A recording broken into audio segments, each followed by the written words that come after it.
A lot of PCs within the school system might have a program called Audacity. Audacity is a way for someone to create an MP3, but with the proliferation of Chromebooks within schools at this point in time, Audacity is not an option since you're required to download it. So for this segment, I'm going to be introducing Audacity. Why I selected this, it was a way to allow students to show what they've learned, evaluate a project orally. Goals and objectives are to show how easy it is to create an MP3 online for an assignment, and intended audience is for my peers to provide another option to allow students to use to complete assignments. So this is the homepage of TwistedWave. They have options that you can download for Mac or iPhone or iPad, but for this we're going to be looking at the online option.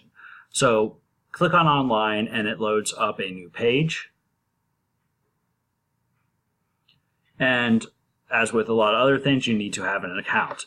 I've already created an account, so I'm just going to sign in.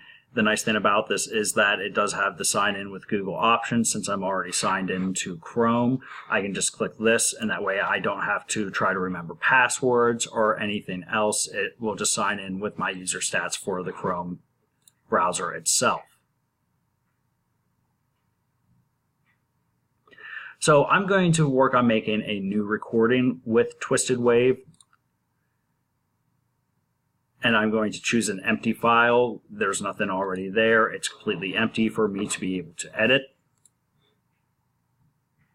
And this is a very, very simple program. As teachers, you could use this to have students talk about the central conflict in a novel, the interactions of the antagonist and the protagonist. You could have them pretend to be a news feed for a different segment of the world and talk about what's going on locally or historically. There are a lot of different things that you can do with MP3s. You can have them evaluate a project with an MP3. And this program is a very simple program to use. Once you're loaded into your new MP3 file, you can go ahead and create a title for it. This we're going to call Test. And then to start recording your MP3, you just hover over here and click on Record. You do need to allow Flash to run, which is why this pop-up is coming up. I do want Flash to run. Close that. Okay, so at this point in time, I am actually recording. And let's say I do up, I made a mistake. If you give it a few seconds pause, that will allow you to start speaking again and give you a very nice dead zone here where you know where to go back and to edit later on. So I already know what I'm going to say during my MP3. I have it written down somewhere, and I'm reading off of a script, and I go through and I record what it is I need to record. When I am done, I click on the stop button. At this point in time, I have my MP3 file ready to go. I can scroll back and forth along it. I can preview it. Close that. Okay, so at this point in time, I am actually recording. And let's say I do. So that is the part that I made the mistake at right here in the time signature. If I wanted to get rid of that, I could go right before the do, which is this section here. And I click once here, drag it out to this pause. And then all I have to do on the keyboard is hit backspace, and it disappears and it will join the two sections together. So at this point, if I play it, at this point in time, I am actually recording. If you give it a few seconds pause, that will allow you to start speaking again. And you can see how that very easily got rid of the mistake. The other thing that you can do with TwistedWave is you can have it fade in. That way you can see how the digital auditory signal here starts to grow as time expands itself. That way it starts off the volume kind of low and will slowly increase.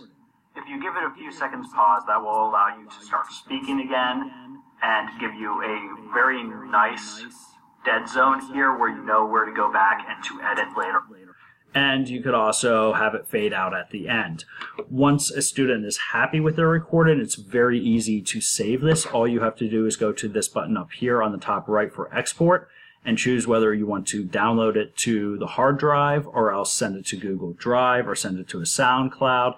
In this case, I'm going to go ahead and choose download, and then ask me what type of format I want. Do I want a WAV file, MP3 file? I'm going to choose MP3. We already titled it test, and then just click on download. So at this point in time, it's working on downloading my MP3, which would then be able to be uploaded and submitted for whatever my assignment is. It's a very easy program to use. It's very intuitive. There's not many options for students to get bogged down with, and start to mess around with this and that and everything else and not actually get the assignment completed. It's a very simple, straightforward program. So utilization of TwistedWave would meet standard ISTE E.7.A, which states provide alternative ways for students to demonstrate competency and reflect on their learning using technology, as well as standard ISTE S.1.C, which says for students to use technology to seek feedback that informs and improves their practice and to demonstrate their learning in a variety of ways. I hope you enjoyed this tutorial on TwistedWave, and we'll see you in the next video.